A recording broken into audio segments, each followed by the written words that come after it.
Good morning, everyone. My name's Bowden, Metals Exploration Country Manager. Thank you so much for inviting me to this webinar. I hope I can bring some valuable insights into some of our learnings and experiences in the Philippines. Sorry, I'm just not seeing my presentation at the moment.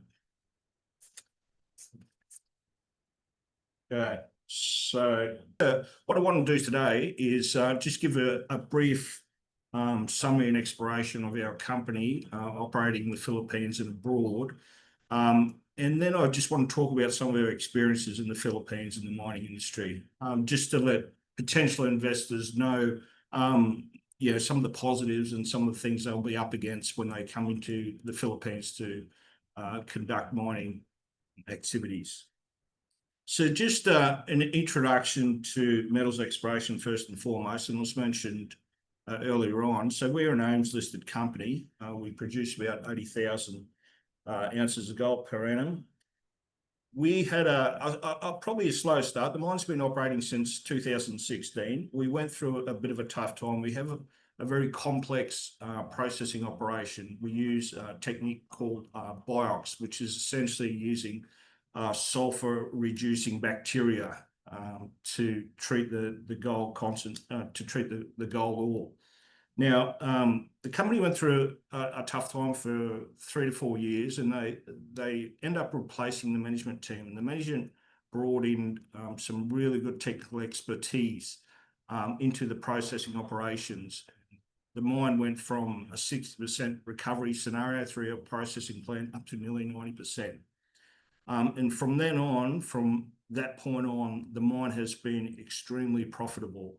It's very low cost. It has a AISC in the low $1,100 to $1,200 mark, and once again producing 90% recovery of gold. So we're completely debt free. We generate a hell of a lot of cash these days, and we're always looking for the next big thing. What we have done in terms of M&A, we've recently acquired an operation in Nicaragua called Condor Gold. It's a Canadian listed company. Now, it was a shovel-ready project, and we're over there right now building and constructing that mine, and it should be operational. We should have our first product coming out of there by the end of next year. The other major M&A activity we conducted was the purchase of a junior exploration company in the Philippines called Yamang Minerals. So Yamang Minerals has significant tenement holdings up in northern Luzon, probably not too far from Blackstone. We have approximately 16,000 hectares we're looking at. And today we've identified two really interesting targets up there. One target we believe could be a tier 1 world-class copper porphyry deposit. It's very exciting, and we're looking forward to getting in and drilling that target. The other thing you should probably know about metals exploration, FCF Minerals specifically, is we believe, just in terms of ESG sustainability, we believe we're probably the best operators in the Philippines. And we can say that with confidence, knowing that we have won the President's Award in the Philippines 3 years running. We've represented the Philippines in the Asian Pacific Mining Industry Awards for sustainability and ESG. So we're very proud of what we've done.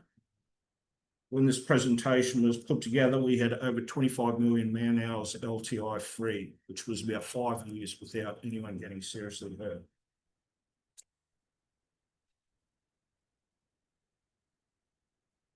So just to move on, what I really want to talk about today is give you some of our experiences in the Philippines, just in terms of the operation. Now, we've been in the Philippines for nearly 15 years now, so we've built up a large knowledge base, and we've got a lot of experienced people working for us in the Philippines. So we sort of know what we're doing, but that being said, it's still quite a difficult environment to work in.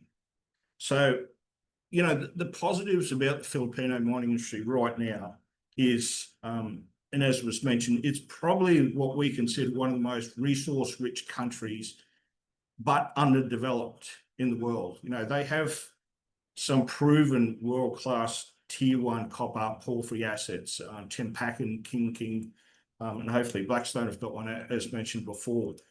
These are assets that, you know, I was looking at when I was with Glencore 15 years ago. These are truly world-class assets. So Philippines is amazingly resource rich.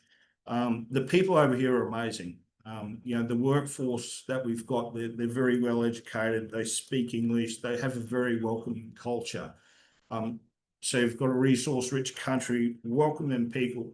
The other aspect, and as mentioned just previously as well, the Marcos government politically is pro-mining. They are trying to push the mining agenda, and they're doing that, and it's trickling down through the bureaucracy. And there are directives coming out from the government of ease of doing mining. So there are direct bureaucratic implications of the president being pro-mining. It is filtering down through the agencies, and it is making things easier. So that's a positive thing.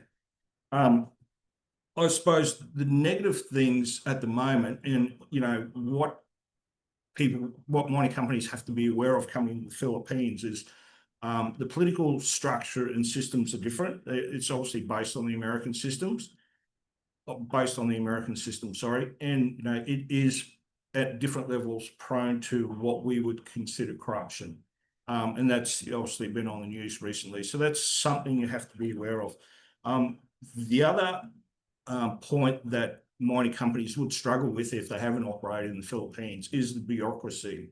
Now, it's quite interesting because the acts and the policies in the Philippines are loosely based on American legislation and even Australian legislation. So when you come here, when you read the acts and policies, it all makes sense. Now, how it's implemented by the bureaucracy still needs a lot of improvement. So I would sort of, I'd characterise it by, if you worked in Australia 30 years ago and you dealt with government departments, that's what it feels like. The government departments seem to be overinflated with people. It seems to be like in an analog age where people still use a lot of wet signatures, people still use a lot of logbooks. The tenement sort of management area is really hard to understand. Even the land titles office, it's really hard to understand. Yeah, and so the other issue that mining companies need to be aware of when they come to this country is there is still quite an anti-mining movement, which is quite strange because there's a lot of small-scale mining over here. And there is some pockets of, I suppose, left-wing activist groups over here that you have to be aware of from a security point of view. And even the church, to a certain degree, can be anti-open cut mining. So there is a bit of a groundswell of anti-mining, but you know, not dissimilar to anywhere else. Bureaucracy needs to improve. Like I said, the political system can be fraught with danger as well. So I suppose the positive thing about all that is, like I said, the government is trying to improve things, and we feel that bureaucracy is starting to improve, and they're starting to implement and focus on mining, knowing that they have a resource-rich country and they have a lot of potential here to do good things.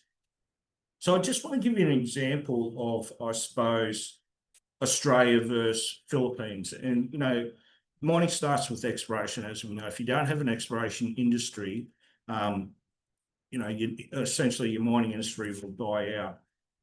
Now, if we go to slide, if we go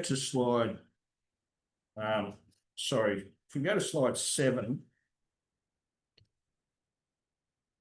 and I'll jump back a bit. Sorry. So the Australian exploration expenditure in 2023 was $4.2 billion. Now that's a 300% increase in 10 years.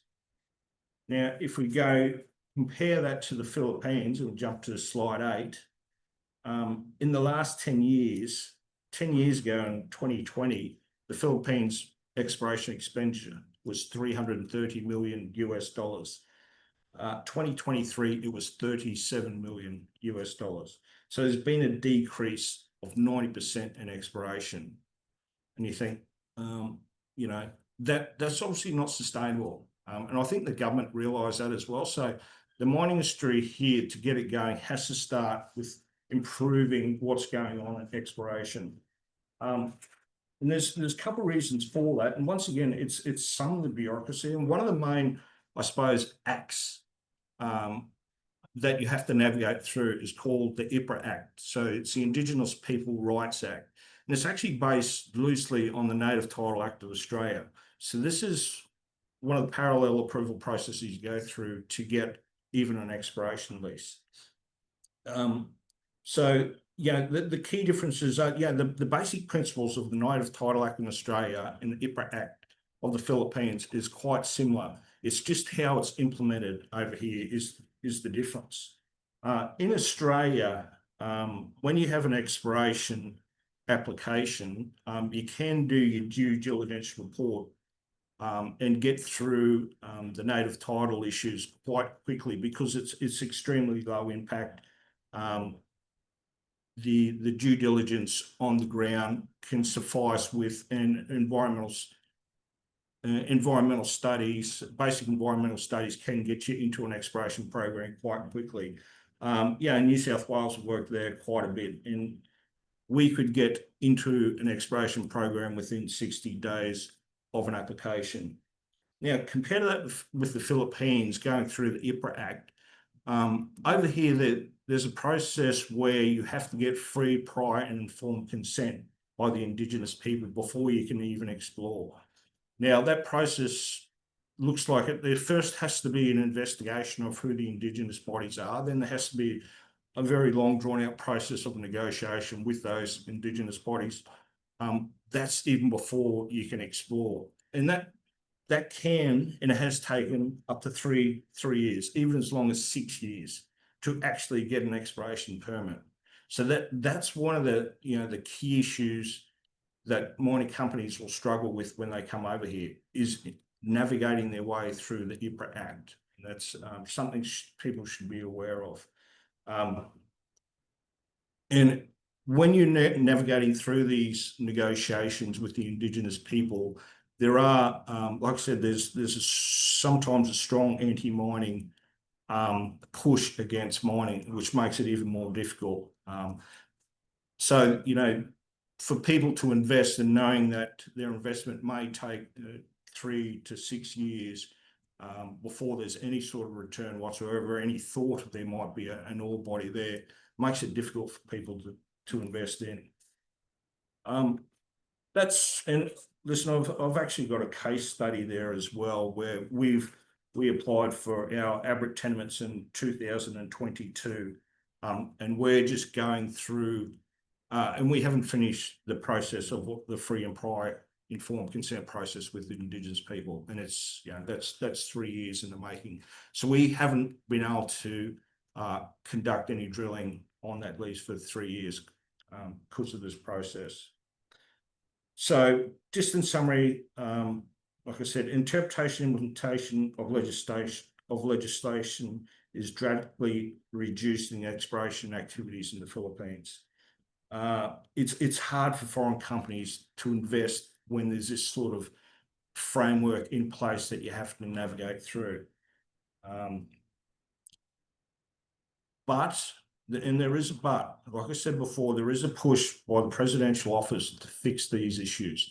There are new guidelines coming down to improve the bureaucracy and improve the confidence of miners and international miners that they can explore and open up exploration. It's generally coined the ease of doing business. And what we've seen recently for the FPIC process, instead of taking 3 to 6 years, the key issue with it, they haven't differentiated exploration from mining. So when you go into these negotiations, the Indigenous people immediately think you're going to mine, not explore. And that's complicated the issue dramatically.